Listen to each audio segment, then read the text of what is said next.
The U.S. Environmental Protection Agency is responsible for developing procedures and methods to contain and mitigate contamination and to remediate the area following public health and environmental incidents or disasters. Our agency cleans up areas after a wide area contamination incident. So what causes wide area contamination? Well, it can happen in a couple different ways. You can have a natural disaster that causes contamination to be spread, but you can also have someone who's trying to intentionally harm the United States. Our relationship with Department of Homeland Security is very important.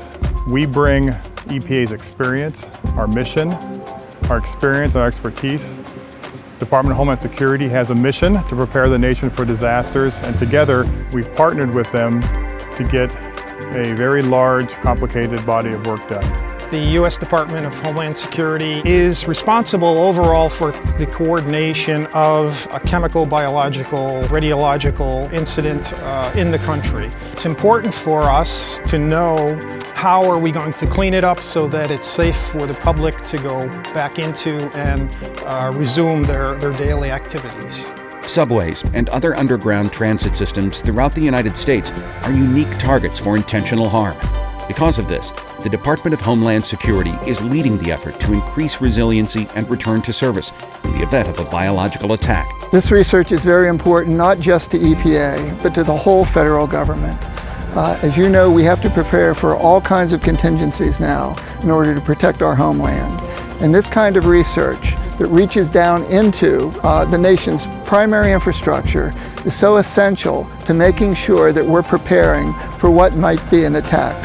So this project is part of an effort called the Underground Transport Restoration Project, which has been a 4-year project. It helps develop the tools and the techniques that our nation needs to be ready for, in this case, a biological attack on a subway system.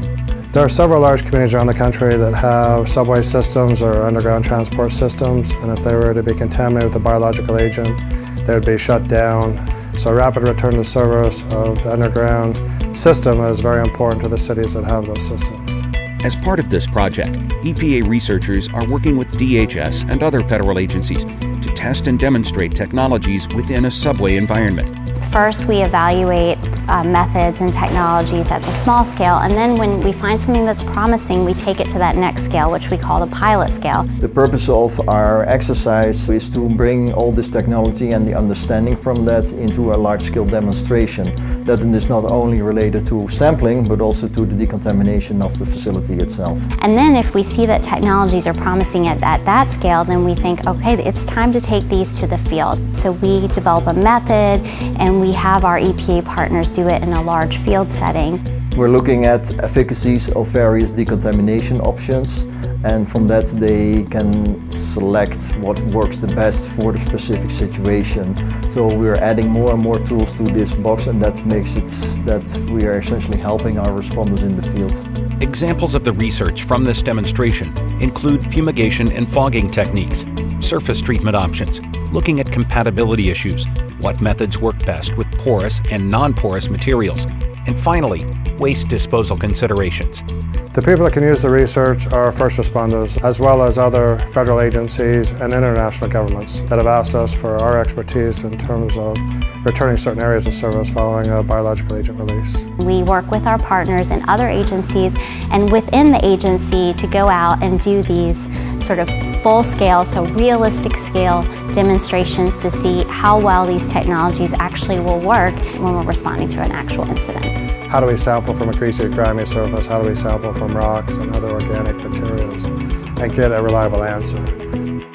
We down-selected the technologies that we're looking at here based on those lab or small-scale experiments. The challenge is that it's not easy. Right? So a number of gaps were identified that were essential to returning a subway system to service after a biological incident. Those gaps included sampling gaps. How could we sample subway surfaces to understand the contamination that was there, the biological contamination that was there? They also included decon gaps. How could we decon or clean up those surfaces in the subway cars, the rails, the gravel, all the different components of the subway tunnels and subway stations? Subway systems are not meant to be sterilized, and so getting them, these dirty environments, to be free from bacteria that was intentionally released is a major challenge, and that's something that we've tried to address through our lab research and here at the operational tech demo to get that subway back up and running as fast as we can.